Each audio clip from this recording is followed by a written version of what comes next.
આશરે 22,000 ચોરસ મીટર જેટલા વિશાળ વિસ્તારમાં પથરાયેલા આ અનન્ય મિયાવાકી વનમાં પર્યાવરણની સુરક્ષાને ધ્યાનમાં રાખીને 92 અલગ અલગ પ્રજાતિના કુલ 1,01,972 જેટલા વૃક્ષોનું વ્યવસ્થિત વાવેતર કરવામાં આવ્યું છે.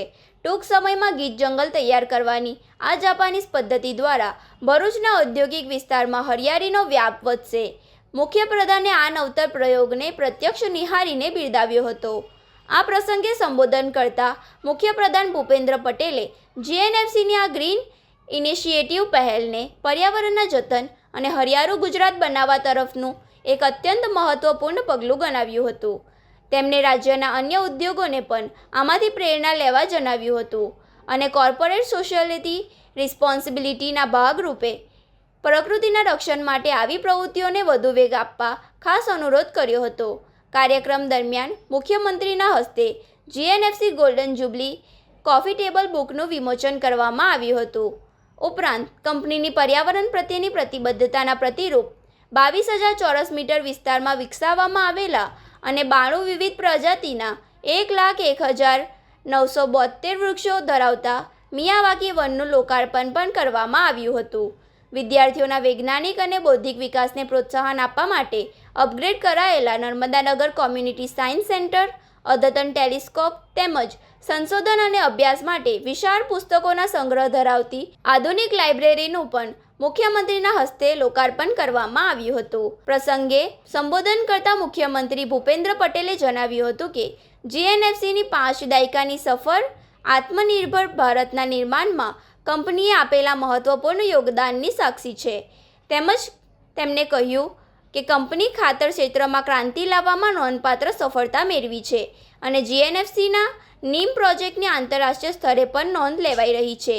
ગોલ્ડન જ્યુબલી મહોત્સવના આ મંચ પરથી જીએનએફસી કંપનીના પાછલા 50 વર્ષની ભવ્ય વિકાસ યાત્રા, કૃષિ ક્ષેત્રે ખાતર પૂરું પાડવામાં અમૂલ્ય યોગદાન અને ઔદ્યોગિક ક્ષેત્રે મેળવેલી સિદ્ધિઓનું રસપ્રદ પ્રસ્તુતિકરણ કરવામાં આવ્યું છે. આ સાથે જ કંપની પર્યાવરણ પ્રત્યેની સતત પ્રતિબદ્ધતાને પણ વિગતવાર ઉજાગર કરાઈ હતી. આ ઐતિહાસિક ક્ષણના સાક્ષી બનવા માટે કંપનીના કર્મચારીઓ અને મોટી સંખ્યામાં આમંત્રિત મહાનુભાવો ઉત્સાહભેર ઉપસ્થિત રહ્યા હતા. આજે જીએનએફસી હજારો કરોડો રૂપિયાનું ટર્નઓવર ધરાવતી એક મિની રત્ન પબ્લિક સેક્ટર કંપની છે. પર્યાવરણની જાળવણી સાથે કંપની ઉત્પાદનના ગ્રીન ટેકનોલોજી અપનાવવામાં પણ જીએનએફસી મોખરે રહી છે. ભરૂચના આર્થિક વિકાસની કરોડરજ્જુ ગણાતી આ કંપની આજે પણ વૈશ્વિક પડકારો વચ્ચે ગુજરાતનો ગૌરવ વધારી રહી છે.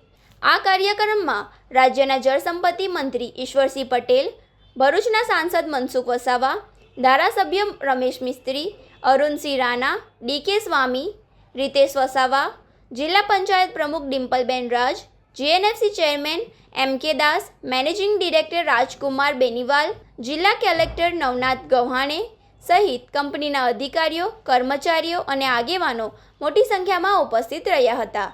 જીએનએફસીની સ્થાપના મે 1976માં ગુજરાત સરકાર અને Gujarat state fertilise and chemical companies લિમિટેડના સંયુક્ત સાહસ તરીકે કરવામાં આવી હતી. આ પ્રોજેક્ટનો મુખ્ય ઉદ્દેશ ભારતના ખેડૂતોને ગુણવત્તાયુક્ત ખાતર પૂરું પાડવાનો અને ગુજરાતને કેમિકલ હબ બનાવવાનો હતો.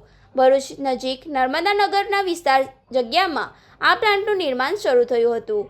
કંપનીએ ડિસેમ્બર 1981માં તેનું વ્યાપારી ઉત્પાદન શરૂ કર્યું અને 1982 સુધીમાં તે સંપૂર્ણ કાર્યરત થઈ ગઈ. સ્થાપનાના સમયે જીએનએફસી પાસે વિશ્વનો સૌથી મોટો સિંગલ સ્ટ્રીમ એમોનિયા અને યુરિયા પ્લાન્ટ હોવાનું ગૌરવ હતું. કંપનીના મુખ્ય બ્રાન્ડ નેમ નર્મદા યુરિયા એ દેશભરના ખેડૂતોમાં ભારે લોકપ્રિયતા મેળવી અને હરિયાળી ક્રાંતિમાં મોટું યોગદાન આપ્યું.